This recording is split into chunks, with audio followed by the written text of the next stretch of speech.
Hi guys, இன்னைக்கு சித்ரா பௌர்ணமினால மார்னிங்கே எங்கள் ஊர் பக்கத்தில் இருக்க தோரணமலை முருகன் கோயிலுக்கு கிரிவலத்துக்கு தாங்க நாங்கள் கிளம்பிட்டோம். இந்த தூரமாக பார்க்குறீங்களே இந்த மலை தாங்க தோரணமலை. இந்த மலை பார்த்தீங்களா யானை வடிவில் இருக்குல்ல, இந்த மலையோட உண்மையான பேர் வந்து வாரணமலை தாங்க. ஏன்னா யானைனா வாரணம்ட்டு கூப்பிடுவாங்க. வாரணமலையை தான் நாங்கள் காலப்போக்கில் தோரணமலை தோரணமலைன்னு சொல்லி தோரணமலையாகவே ஆக்கிட்டோம். இந்த தோரணமலையில் கிரிவலங்கிறது ரொம்பவே ஸ்பெஷலுங்க. ஏன்னா எல்லா மாத பௌர்ணமிக்கும் மக்கள் வந்து கிரிவலத்துக்காகவே வருவாங்க. இங்கே முருகர் வந்து மலை மேலே தான் இருக்கிறாரு. ஸோ மலைக்கு கீழே வந்து ஒரு 6 கிலோமீட்டர் மலையை சுற்றி வரதான் கிரிவலம்னு சொல்கிறாங்க. முதல்ல வல்லப விநாயகரை வந்துட்டு சாமி கும்பிட்டுட்டு தான் மலையில் ஏறவே ஸ்டார்ட் பண்ணுவாங்க. ஏன்னா விநாயகரோட ஆசி இருந்தால் தான் நம்ம வந்து மலைக்கு மேலே போக முடியும் இல்லையா அப்படின்னு சொல்லிட்டு. இங்கேயே பாருங்களேன், இன்னைக்கு சித்ரா பௌர்ணமினால பயங்கர கூட்டம். கியூவில் வெயிட் பண்ணி விநாயகரை சாமி கும்பிட்றதுக்கே ஒரு 10 மினிட்ஸ் ஆயிடுச்சுங்க. அப்படி ஒரு வழியாக விநாயகரை நம்ம கும்பிட்டுட்டு பின்னாடி திரும்பி பார்த்தா கூட்டம் வந்துட்டே தாங்க இருந்துச்சு. இந்த கோயில் பார்த்தீங்கன்னா தென்காசியிலேருந்து கடையம் போகிற வழியில் தாங்க இருக்குது. குற்றாலமும் இங்கேருந்து ரொம்பவே பக்கம் தான். இது மேற்கு தொடர்ச்சி மலையோட லிங்கான மலை தான். இங்கே பார்த்தீங்கன்னா பயங்கர வந்துட்டு மங்கீஸ்லாம் நிறையவே இருக்கும். ஏன்னா நமக்கு பக்கத்தில் குற்றாலம்னால நமக்கு அதெல்லாம் நல்லாவே பார்க்க முடியும். இங்கே வந்துட்டு கீழே அடிவாரத்துலேயே வந்துட்டு ஒரு முருகன் வந்து இருப்பார். கீழே அடிவாரத்தில் இருக்க முருகனை நம்ம சாமி கும்பிட்டுட்டு தான் வந்துட்டு மேலே வந்து மலையேற ஆரம்பிப்பாங்க. இங்கே நிறைய மேரேஜும் நடக்கும். இது கீழே அடிவாரத்தில் உள்ள முருகன் கோயிலில் தான் மேரேஜ் நடக்கும். ஏன்னா மேலே வரைக்கும் போக முடியாதுல, இதுதாங்க படிக்கட்டு. இங்கேருந்து பார்த்தீங்கன்னா ரைட் சைடு நம்ம போனோன்னா 1000 படி இருக்குங்க. 1000 படியை தாண்டி வந்து நம்ம போனோன்னா மேலே வந்து ஒரு குன்றில் வந்து முருகன் இருப்பார். இதுதான் வந்து கிரிவலத்துக்கு போகிற வழி. இங்கே கிரிவல பாதை வந்து இப்படி தாங்க ஸ்டார்ட் ஆகும். எல்லா பௌர்ணமி அன்றைக்கி மார்னிங் 5:30க்கே இந்த கிரிவலங்கிறது வந்து ஸ்டார்ட் ஆயிரும். இன்றைக்கி நான் வந்து ரொம்ப லேட்டாக தான் ஸ்டார்ட் பண்ணேன். நான் ஸ்டார்ட் பண்ண டைம் பார்த்தீங்கன்னா 6:15 விடிஞ்சிடுச்சு.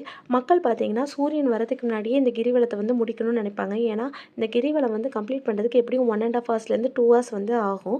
இந்த சூரியன் வந்துருச்சுன்னா நமக்கு வந்து எனர்ஜி கொஞ்சம் டவுன் ஆயிரும்னு சொல்லிட்டு கொஞ்சம் ஸ்பீடாகவே நடப்பாங்க. இங்கே பாதைகளும் வந்து ரொம்ப கடினமாக தாங்க இருக்கும். ஏன்னா மலைக்கு கீழே இருக்கிறதுனால கல் முள் மண்ணுன்ட்டு ரொம்ப வந்து பாதைகளும் ரொம்ப சிரமமாக தான் இருக்கும். இப்போ இங்கே கொஞ்சம் கன்ஸ்ட்ரக்ஷன் ஒர்க் இந்த மலையை சுற்றி நடக்கிறதுனால குவாரிகள்லாம் கொஞ்சம் வெட்டப்பட்டு இருக்கிறதுனால நிறைய கல் வந்து அங்கே எங்கேன்னு இருக்குது. ஆனாலும் நம்ம தோரணமலையை நினச்சிட்டு அவன் நாமம் பாடிட்டு நம்ம அரோகரா அரோகரன் கோஷத்தோட போகும்போது அந்த கடினமான பாதைகளும் நமக்கு வந்துட்டு பெருசாகவே தெரியலைங்க. ஏன்னா நான் இது வந்து 2வது தடவை தான் வந்திருக்கேன். முதல் தடவை வரும்போது இந்த பக்கம் இந்த அளவுக்கு இல்லை, ரொம்ப ஸ்மூத்தாக தான் இருந்துச்சு.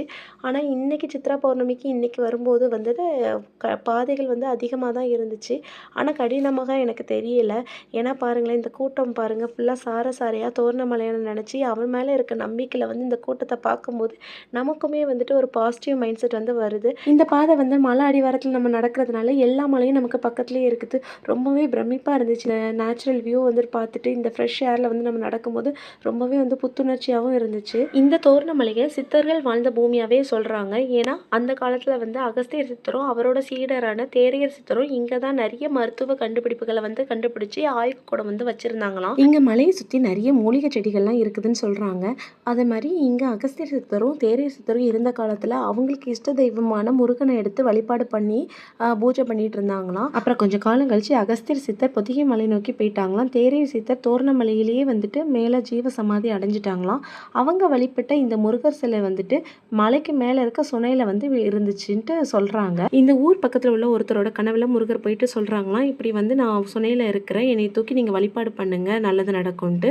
அதுக்கப்புறம் ஆட்களை கூப்பிட்டு போய் அடுத்த நாள் பார்க்கும்போது சுனையில் உண்மையாகவே முருகரோட சிலை கிடச்சிதான். அதை எடுத்து குன்றுக்குள்ளே வச்சு அங்கே தான் நம்ம தோரணமலையான வந்து மலைக்கு மேலே வந்து நம்ம வந்து வழிபடுறோம்.